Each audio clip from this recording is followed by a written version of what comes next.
MLB 2022 National League East 5-minute preview. Welcome back for episode 4 of our 2022 season preview. We're just ripping through these, starting from the bottom to the top. First up, we got the Washington Nationals. The Nationals are projected 71.5 wins after last season's miserable 65. Has been quite a fall from grace from the top World Series champions all the way to the basement. What can you say? They spent a lot of prospects to get here. Let's take a look at their lineup. We all know they traded Treya, Scherzer, and Schwarber all at the trade deadline last year. Big part of what they got in return with Gray and Ruiz. We're going to see what they're all about for these Nationals. They're going to try and take a step forward. They might possibly have the best division player in Soto. But the projection is that they're still going to be at the bottom of this division. Strasburg out, at least for the foreseeable future. Their starting pitching is a big part of that question mark. Patrick Corbin is going to lead the way until they get Strasburg back. Sanchez is added in there, but overall this is a weak rotation. And whether the guys are ready to take a step forward, being younger for their lineup, I don't see Washington being anywhere outside of the basement. Next up, projected 76.5 wins, coming off 67 last year, so we're going to see some improvement. We have the Miami Marlins. There were some extreme absences in their lineup due to some injuries last year. In the offseason, what was going to be the 5th year that the ownership group was together, Derek Jeter steps down and sells his stake in the Marlins. They didn't really let that slow them down. They signed Jorge Soler, ex-World Series MVP, for 3 years, hoping to add some punch to their lineup because their bats were really what were hindering them last year. Taking a look at their rotation, it's a lot of the same guys. Jesus Luzardo comes in there from a trade from last year, of course, when they sent Marte out to Oakland. They got that as a big part of the haul. But if Alcantara, Lopez, Rogers, and even Sixto Sanchez all take a step forward, the top 3, monster, this could be one of the best rotations in the division. But they got to address the offense, and that's what they hope to do with bringing in Solar, Alvias Garcia, as well as still having Aguilar and Chisholm as big parts of this offensive lineup. Realistically, 4th in the division makes a lot of sense when we start to look at the next 3 teams. Projected 3rd in the lineup, we have the Philadelphia Phillies, 85.5 wins, and coming off their first winning season in a number of years, about 82 wins last year. It had been almost a decade since they found a winning record, but the past few seasons the Phillies have been pretty stagnant.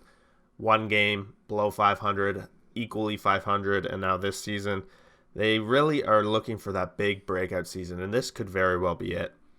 This offseason they were quite busy bringing in Castellanos, monster addition to already a team that has made it real that they're going to be contenders season in and season out with Bryce Harper already stapled in that lineup. Another big ad, they brought in Kyle Schwarber, who, with the addition to the DH in the National League, could be a big deal on this team.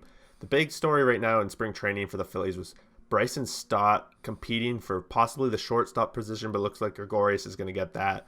But now they are looking at slotting him into third base with Alex Baum going to be the one looking in on that one. The big story here for the Phillies is going to be their rotation, and always a bullpen issue in Philadelphia. Wheeler just dealing with some aches and pains right now, but he's looking to slot and as their ace. But after that, it falls off pretty quickly. Nola has shown that he is capable, but the consistency hasn't been there. Kyle Gibson had an amazing year last year, but history doesn't repeat itself usually in those situations where he has had many mediocre seasons before that. And when he came to Philly, also quite mediocre.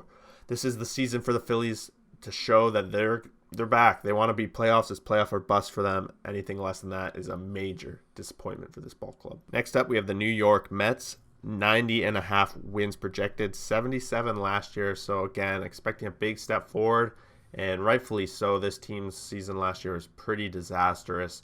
Lindor just didn't deliver the punch that they wanted from him, and the management just got cleared house over this offseason.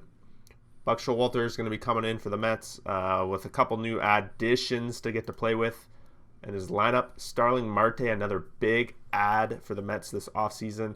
Escobar, as well as Canna. And then on the rotation side of things, they bring in Max Scherzer, Chris Bassett, and of course they still have DeGrom, but right now DeGrom is dealing with some sort of shoulder injury, and the timeline does not look good, so it's going to be without him at least for the beginning of the season. the depth of the Mets rotation still pretty strong. Carrasco, Walker, both have proven history is on their side. Carrasco really looking to bounce back. Ever since his diagnosis, it's been a little bit harder for him, understandable, but now it's time for him to really find his groove. He's going to be with this same team again, back-to-back seasons, so hopefully he pulls it together. Mets, for me, I do actually think they're going to have a shot at the first place in this division. That's probably where my pick would land. Vegas has them tied with this next team with the projected wins. The reigning World Series champions Atlanta Braves are projected the same 90.5 wins, but last year they had 88 wins, putting them a little bit ahead in this rankings. Honestly, Braves, they lose Freeman. That's the big story of the off season. And of course, Matt Olson is coming in to replace him. So that's going to be the question. That's going to be what's circling around this team majority of the beginning of the season. Is Olson going to be able to step up? A lefty in Atlanta, always a big key, and we expect that to probably finish quite well for them. Their lineup continues to be very strong. Rosario, Albus, Riley, Ozuna. You bring in Alex Dickerson as DH, potential power. Duvall there, Swanson. 1 through 9, they're a strong team. Upcoming starters, they're pretty much bringing back a lot of the same rotation. No one major left and no one major coming in. So Max Fried, Morton, and Anderson leading the way. And they have some depth there with Wright, Noah, and Davidson. For me, I do not know if they can hold on. They only had 88 wins last season to win this division. It was a tough division. I expect all these teams to battle each other out again. So for me, Braves number 2, Mets number 1. And guys, thanks for listening. I'm not doing an outro video this time, so this is the end. Like, subscribe, join the Discord, leave your comments, do whatever you want. Just have an awesome day, guys. We'll talk to you guys all again very soon. Bye-bye.